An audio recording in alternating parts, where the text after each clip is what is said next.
Okay, it's 6 o'clock, so we're actually going to open up the public hearing on the food truck ordinance. So do we have anyone here that wants to speak?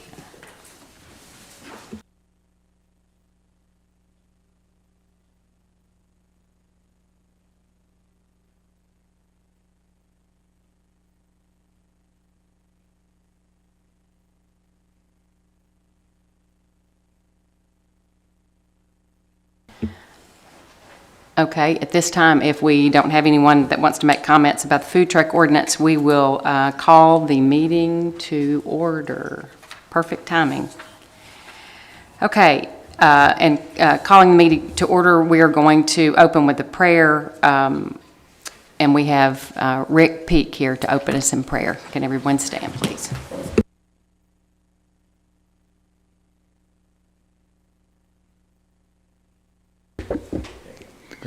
Let's pray. Heavenly Father, we humbly thank you for this day you have given us. We thank you for your love that surrounds us and your grace and mercy that you have freely bestowed upon us. Thank you for these leaders that have chosen to take time from their responsibilities in life and their families and friends to serve the people of this town. I pray blessings on them, that you will give them wisdom, knowledge, fortitude, integrity for the decisions that need to be made for the betterment of this community. May your peace engulf this place, I pray. In Jesus' name, amen. Okay, now the Pledge of Allegiance.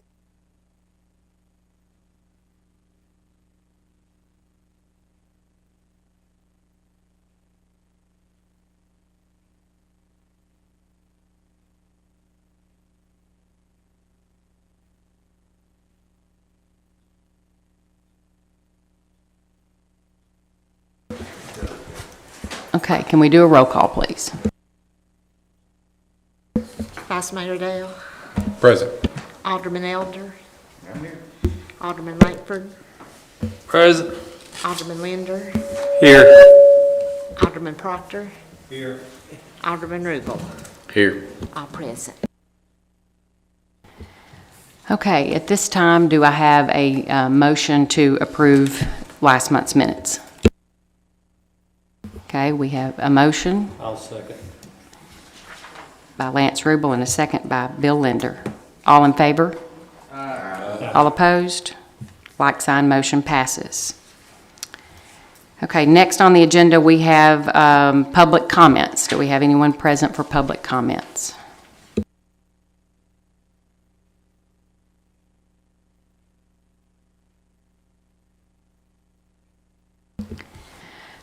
Okay, moving along. Next, additions and deletions to the agenda, and I do have an addition to old business, and would actually like to make it number 1 on the agenda. We have Brian Stone from Performance Services just to give us an update on our project that we've been working with them for a while on, so he's here to do that, and I would like to make that number 1, and then we'll move the food truck ordinance reading to number 2.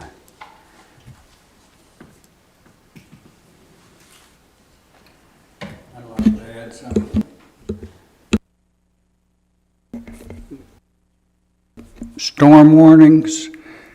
We used to have them on the phones, but a lot of people got dropped or something. I think if they'll contact Rocky, he can get them set back up. Is that who you call? I think that's who done it in the past. Okay, that's all. We don't need it on the agenda. Okay, I've been having a lot of people tell me I've been calling them to warn them, so I think it is. I think it is working. I think you just have to sign. Yeah, back up, I've heard several people said they got the warning from. Okay. All right. I'd like to add the sign ordinance back and discuss it. I've had some comments on it. And we said we would in 2 months, and that's the time frame. Okay, so far what we have is adding performance services to number 1 on old business. We're going to do the food truck ordinance as number 2 and signs on number 3.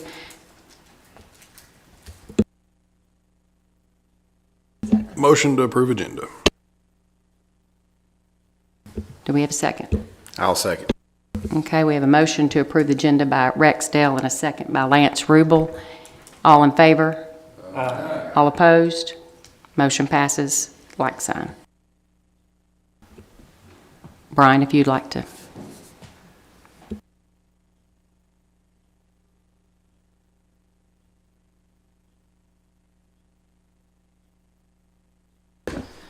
Thank you for having me. My name is Brian Stone. So for the last, I'm going to say year and a half, we've been, Performance Services has been working with Livingston on a operational efficiency project. It was passed last year by this board. I know some of you are not here, some of you are new additions, so the mayor asked me to come kind of give a brief overview as to what that project was and kind of an update, if that's okay with you guys. So what we worked on for the better part of a year and a half was how to make the city of Livingston more efficient and how to save money on the operation side. And it wasn't anything to do with personnel or anything like that. It was more along the operations of actual departments, along with utilities and the expenditures of the city. And so what you see here in front of you is actually the scope list that was approved. There has been a delay, and I'll get to that in just a second, but I wanted to kind of go through that and give you some highlights on that. We did this through a 3 kind of step process. The first phase we did was preliminary, so we came and did a free, no-cost feasibility preliminary report, provided that to the city. The next phase was what we called an investment grade audit, where we came and did all the engineering and development for each of these scope items.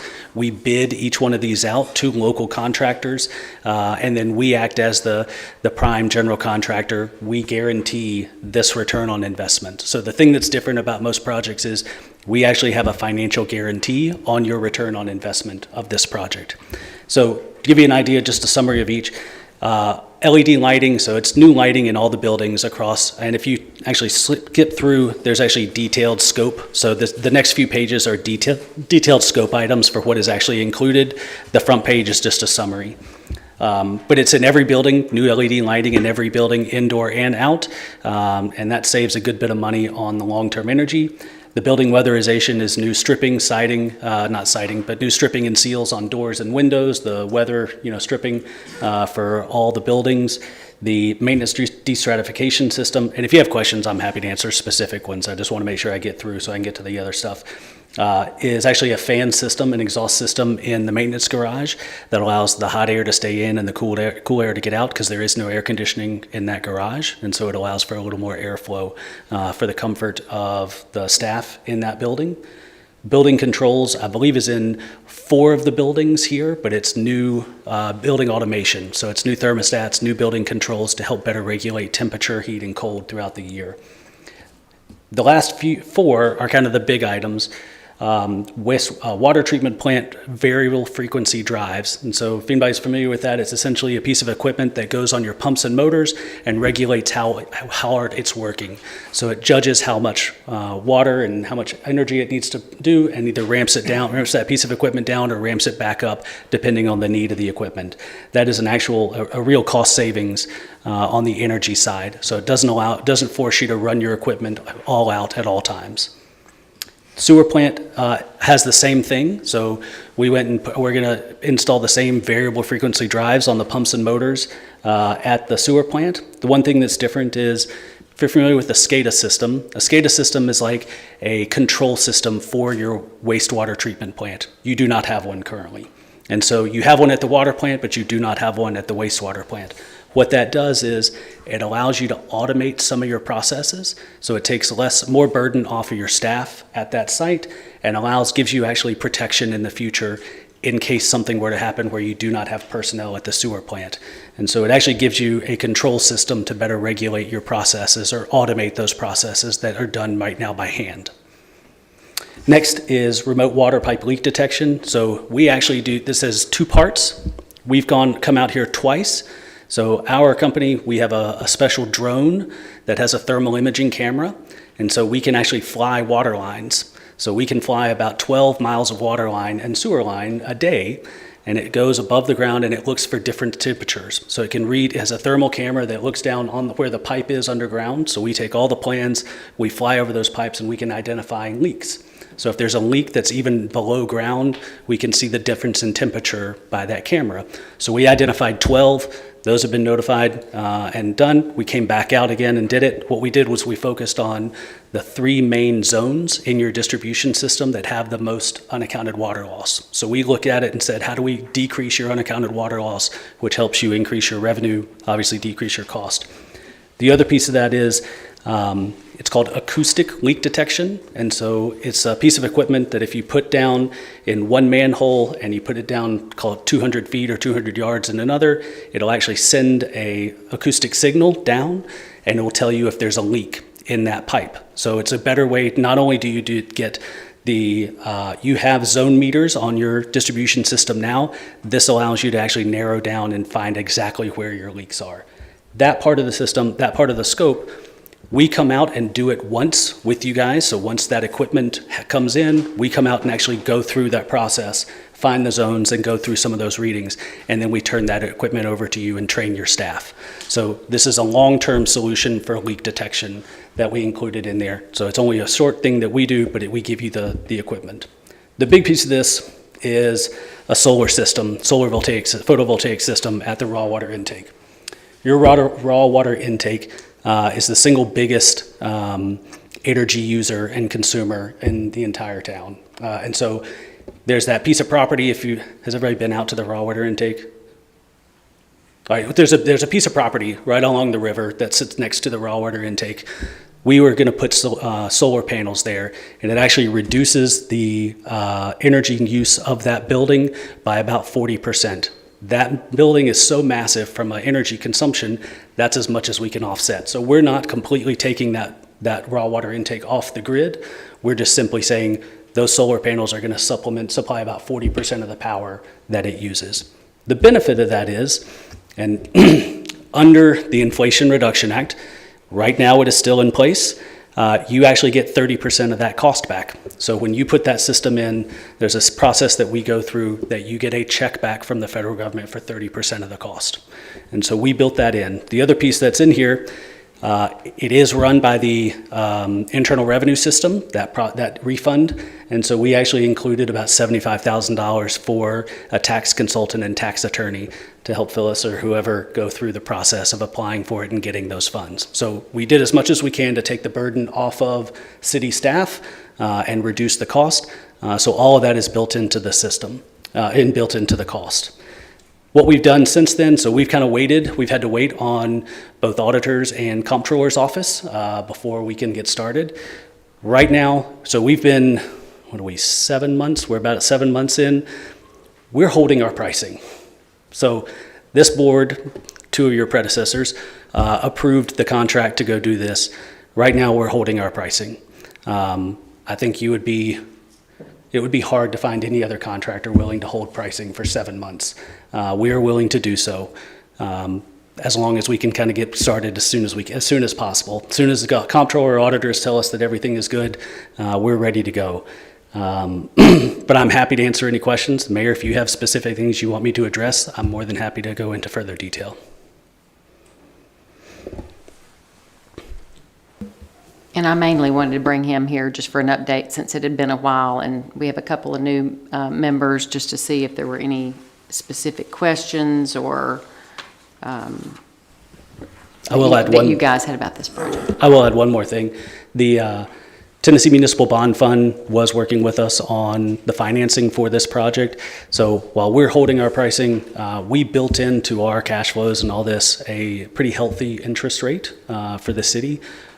You should see a pretty significant savings on interest since it's been a couple of months. So we should see a pretty good savings on the interest rate once this actually goes.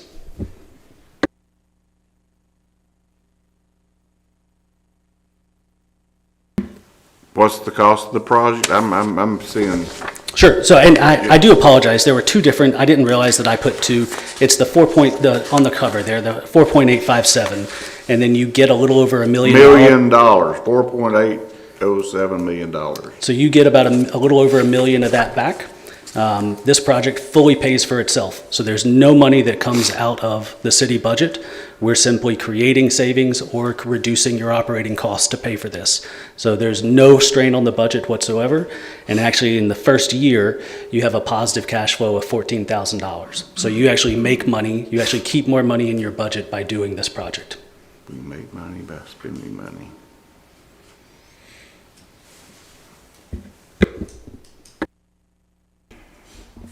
How long do the solar panels last?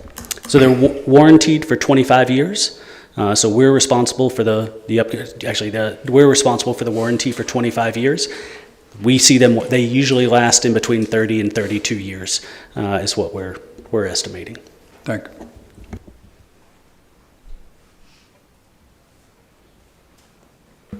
I can't remember in the contract where it's a guaranteed savings. So we have a financial guarantee. So every year, we go through a process that's called measurement and verification. So we look at your actual utility bills, we look at your budget, we look at your audited financials, and if there's a shortfall in the actual return on investment, so you see those year one savings, the operational savings, we are responsible for the shortfall. So if it comes up short in any way, we actually write a check to you for the difference. So we actually put our money where our mouth is and guarantee that you're going to have the $14,705 in just the first year positive cash flow. So your benefit is what? I mean, it's not free for us. I mean, we do make money. We're a for-profit company, so there is profit in this, but it's And where is your profit? it's in the contract. So we actually detail it. It's not something that I'm quite willing to share publicly, but it is in the contract, and I'm more than happy. You can't share it publicly? So you can. To be honest, it's in the contract, but it's normal construction. I will tell you, it is in line with normal construction industry overhead and profit.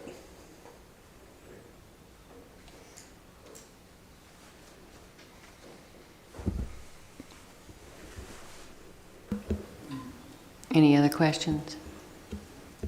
When is it really going to take hold? The projects, are they all done? Are they all started?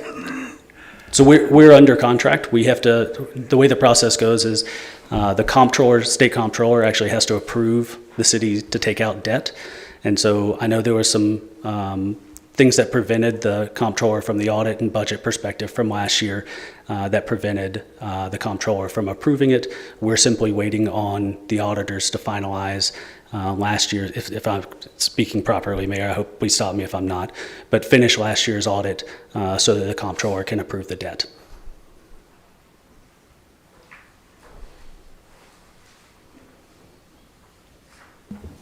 So the engineering and design portion has been done, and you guys are We're ready to done. go We're ready to go. whenever that happens. So we've already signed several subcontracts. We've held off on quite a bit just because, you know, we'd kind of like for the comptroller to give approval. There's some stuff that we couldn't wait on, but we've waited on most everything else.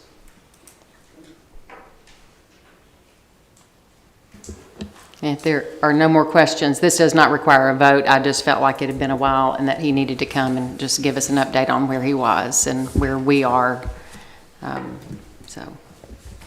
Okay. Thank you. Thank you, Brian. Okay, next on the agenda is the second reading to the food truck ordinance. And this is the zoning ordinance, and this went before the Planning Commission last week. We actually did bring it up prior to that, but this is going to be our second reading, and there's just one change that is made. Whereas the town of Livingston has adopted a municipal ordinance regulating permitted uses within the town's central business district within the C2 commercial zoning district. And whereas the town council has determined it is in the best interest of the town to amend the municipal zoning ordinance regulating permitted uses within the town's central business district within the C2 commercial zoning district to permit food trucks in the central business district. And whereas the mayor and board of aldermen of the town of Livingston, acting as a town council, desire to amend the municipal zoning ordinance regulating permitted uses within the town's central business district within the C2 commercial zoning district.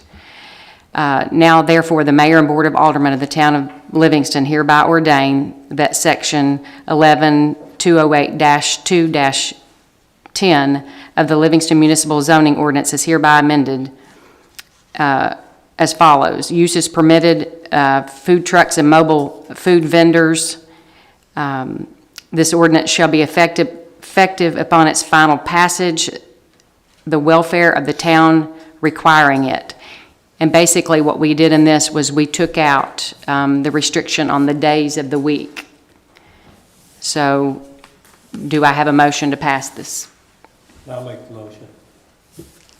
Okay, motion made by... Clarification that we can have food trucks in the city of Livingston, pretty much. Any day of the week. This particular ordinance is specifically for The, the C2 commercial zoning district. okay. So that was something that was already written into this ordinance, and a motion was not made to change the locations, only the days of the week. So The C2 Central Business District, is that more or less up and down the Main Street, around the bypass, or is this just a perimeter of the square? it's this particular ordinance is just the perimeter of the square. And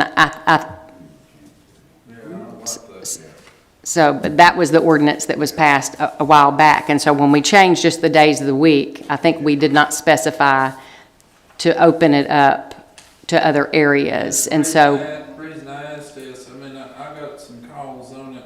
I mean, we just had a food truck down here by ASB Bank and other places, so if we pass this ordinance or whatever, they couldn't sit up down there, could they?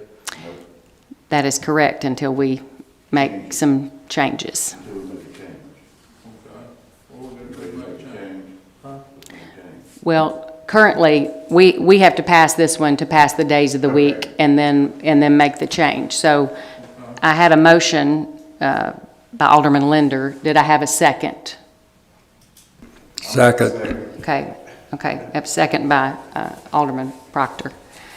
Okay, any discussion on this right now? I think we've had that discussion. So all in favor of opening up to every day of the week on this ordinance, say aye. Aye. All opposed? Okay, motion passes. Okay, now are y'all wanting to make another motion? To extend it to the city, and I don't hate to write it up, but, you know, we had one behind our little bank the other day, where Lee Crowder had allowed somebody in his property. So basically, you guys are wanting to open it up to all commercial districts, industrial districts, and then no residential except for the city ballpark, which we could just word it as all C and I districts prohibited in R1 and R2 if it is not public property, city property. Sounds okay to me, I don't know. I mean, as long as we can go West Main, East Main, bypass. Right. Well, that would cover everybody that would be in those zones. Okay. I'm in for that. So do I have a motion? I'll make the motion. Okay, we have a motion by Alderman Linder. Do I have a second? I'll second. Okay. A second by Alderman Elder. Any further discussion on that? Andre, is that wording going to work? That'll work just fine. Okay. What about if it's on private land? The way that we worded that, not on residential. If it's privately owned, commercial, industrial, or the city ballpark is actually residential, and so since that's city property, if we just exclude it, if it's not permitted in R1 and R2, unless it's city-owned, then we can, Do we own the farm market over here? Does the city own that area? we do. All right, because they want one, that's the only reason I'm asking. They came to me and said they would like to have one on their area. And we did have that listed in our permitted areas. Okay. All right.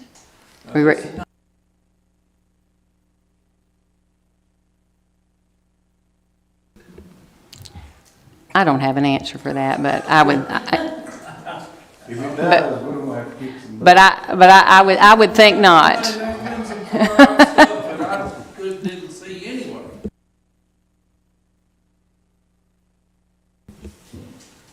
Frank Smith, don't you lie.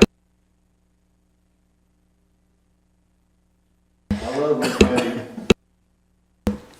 Okay.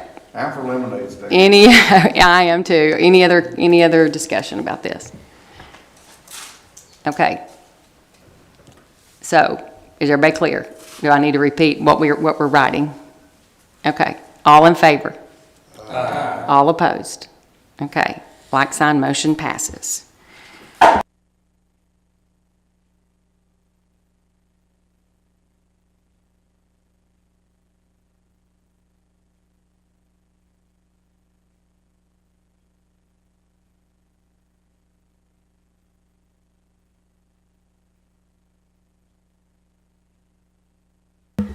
Okay, so we have put signs back on the agenda, so I need someone to make a motion.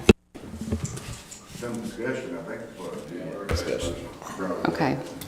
Oh, yeah, we already made a motion. Discussion on signs, sorry. Keep me straight.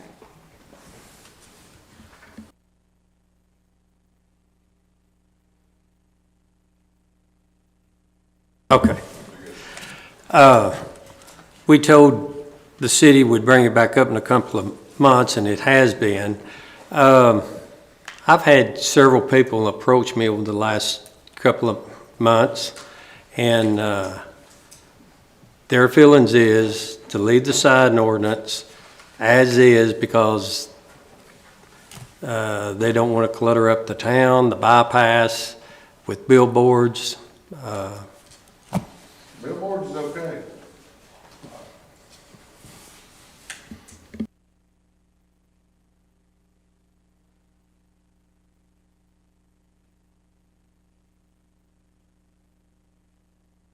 As far as the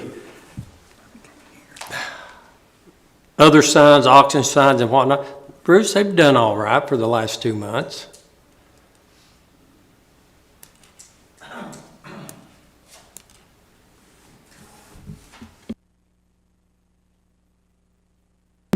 Well, my opinion is this is pretty crucial to their business, and it shows them where they're having an auction, and it's not excessive.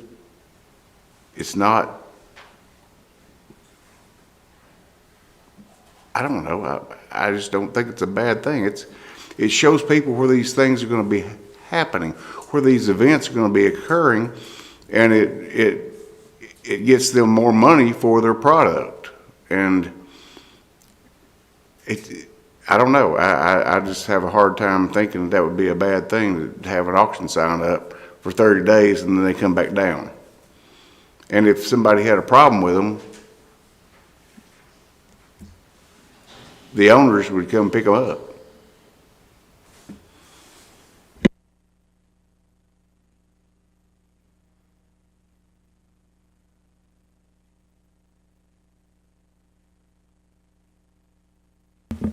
I make the motion to leave the ordinance as is.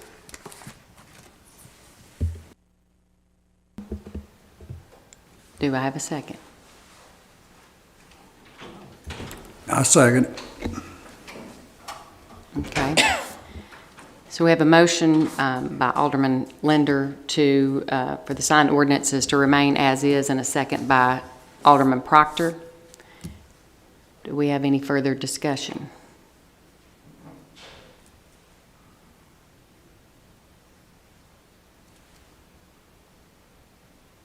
Okay, let's take a vote. Roll call. Alderman Elder, Which way am I voting here? To leave the sign ordinance as is. No. Alderman Langford, No. Alderman Linder, Yes. Alderman Proctor, Yes. Alderman Rubel, Yes. Vice Mayor Dale.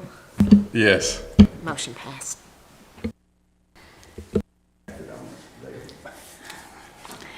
Okay, next on the agenda, we're down to new business, and we have Gene Gant from Downtown Revitalization. All righty, I've got quite a few updates tonight. I passed those out to you, so I won't read them all the way through. But the very first one, the TDOT Multimodal Access Grant for Broad Street and Main Street sidewalks. All the documents have been submitted, and we're just waiting for approval. And that was the last step, so we should receive a notice to proceed with bidding here pretty soon. The next one on the list was the Courthouse Plaza. Bids are being taken now until April 16th at 1:30. And then subject to TDOT concurrence, we will bring a contract for construction here to the board meeting in May. So hopefully construction will start right after that. The next one is the Alternatives Program, Cedar and Little Streets. We didn't get any responses for our request for statements or qualifications on the TDOT website. And as a result, TDOT's allowing the city to solicit requests directly from engineering firms. And we're going to send those out to 3 or 4 firms this week and hope to have a recommendation by May, but that might roll over to the June meeting. The traffic modernization program, the signals around the square in various places, this will occur, we were told, the last of 2025 or early 2026, so it's nothing pending right away. TDOT resurfacing, as you've seen, there's signs up that says paving will start soon. That was something that sort of came out of the blue. Rogers Group will be performing the resurfacing, and that includes the replacement of the stamped crosswalks on the square, and they'll start in about 2 weeks on that. I'm told there may be some disruption in traffic signals during that time until the loops are repaired. And then the last thing on that list is out of my jurisdiction, but it's on the site development grant at the industrial park. The city submitted its application on March 27th, and we're waiting an invitation to make an in-person presentation in Nashville first week in June. And the total project cost is $658,268, with the grant covering 90% of that cost. And I have no answers of any questions on that particular one for sure. Any questions on any of those? Next page is Central Park activities. We've got quite a lot going on this year. May 31st is our first concert in the park, at Central Park. We'll have World Turning Band, which is a Fleetwood Mac tribute band, and then the Seven Bridges, which is an Eagles tribute band. So both of those should be pretty popular. June 6th and 7th, Pioneer Days, will be held in the park this year because we do have impending or coming construction. So we started to move it last year, but the construction didn't come, but this year we're going to move it for sure. So that'll be the 6th and 7th of June. And then we're very excited about the next two. August the 2nd, we have the Garrett Boys, which is a local group, and we have Baker Blankenship, who is a young star that has risen rapidly from here in Tennessee and from here in Livingston. We had Baker on stage at Pioneer Day last year, and he played a little while, and this year we couldn't afford him for Pioneer Day, but we do have him for a concert. Then August the 9th, the next weekend, these two are pretty close together, but the the people that we booked were scheduled already, so we had to go with these dates. But Summerfest will be August the 9th, and we'll have 4 on the floor, and then we'll have the Jake Hoot Band as well. The August 2nd and August 9th will be ticketed events, and they'll go on sale. Tickets will go on sale hopefully around April 15th. Any questions about that? No, just exciting. Big lineup, yeah. I don't know if y'all followed Baker or not, but he got a gold record in the last couple of weeks, and he's touring over in Europe, or was last week. I don't know if he's back yet or not, but he's taking off like a rocket. Thank y'all.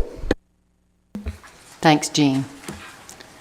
Okay, and then next on the agenda, we have our new Chamber of Commerce Director, Zach Stevens.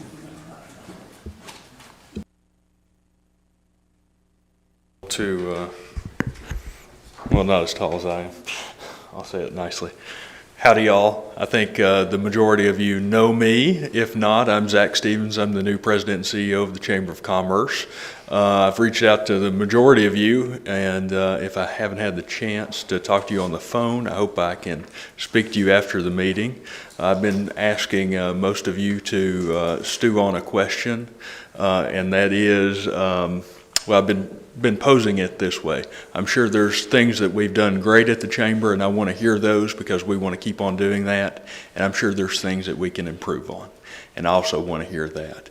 And I just also want to say I hope, or I look forward to a good partnership with the city. I've very much enjoyed working with Mayor Burnett, and look forward to working with you all. And if y'all have any questions, I'm here. He's got about 2 hours for questions, guys. And if not, I will begin a 2-hour just talk. I'll start reading from the phone book. No questions, comments, concerns? Good night. Zach, welcome to the Chamber. Thanks for giving us an update, and we'll see you frequently. Okay. And last item on the agenda are bids on the paving of Bilbrey Street, which I'm sure a lot of people are excited to hear about, including me. So we did a bid for the paving job, and so we have a resolution to award the bid for the Bilbrey Street paving. The town of Livingston received competitive bids. And we opened them on March 14th, and we had 2 bid amounts, one from Copeland DRP LLC in the amount of $26,640, and then from Rogers Group of $57,500. So we've reviewed the bids and determined to award the project to Copeland DRP, which was the best bid, and it happened to be the lowest as well. So do I have a motion on the table to accept Copeland DRP's bid for the paving job for Bilbrey Street? Okay, we have a motion by Alderman Elder. Do I have a second? I'll second. Okay, and a second by Alderman Linder. Any discussion? Okay, all in favor, say aye. Aye. All opposed, motion passes. Okay. Is there any other business? Oh gosh, I forgot to read this one. I was thinking maybe you would, but we'll read this. I forgot about that. We do have one more thing that was part of our downtown revitalization. So we have decided, for just purposes of being a part of the Main Street program as well, for the Downtown Revitalization Committee, which is the committee that was formed when we get our additional downtown grant money. It was named Downtown Revitalization Committee, and we would like to rename it. So I'll read the resolution. It's short. Whereas the town of Livingston has duly organized and appointed members to that certain public body presently known as the Downtown Revitalization Committee, and whereas for reasons satisfactory to the Board of Mayor and Aldermen, the town of Livingston desires to rename the Downtown Revitalization Committee. Now therefore, let it be resolved by the Board of Mayor and Aldermen of the Town of Livingston, the Town of Livingston Board of Mayor and Aldermen acting as Town Council hereby renames the Downtown Revitalization Committee, which shall hereafter be referred to as the Main Street Historic District Commission. The Main Street Historic District Commission shall continue to exist with its current membership and operate with and according to all the rights, privileges, duties, and obligations vested in it by the Town of Livingston as originally established. The resolution shall become effective upon its passage, the welfare of the town requiring it. So do I have a motion to accept this name change of the Downtown Revitalization Committee? So move. Okay. Alderman Dale made a motion, Second. and a second by Alderman Proctor. All in favor, say aye. Aye. All opposed? Motion passes. Okay. Any other business? Got one question for you. Did you ever get a chance to check on the helicopter insurance? Yeah, we have reached out about the air evac insurance, but we're waiting on some other documentation, so that's why we did not put it on the agenda. Okay. Motion to adjourn. Okay, do I have a second? Second. All in favor? Aye. All opposed? Adjourned. Motion passes.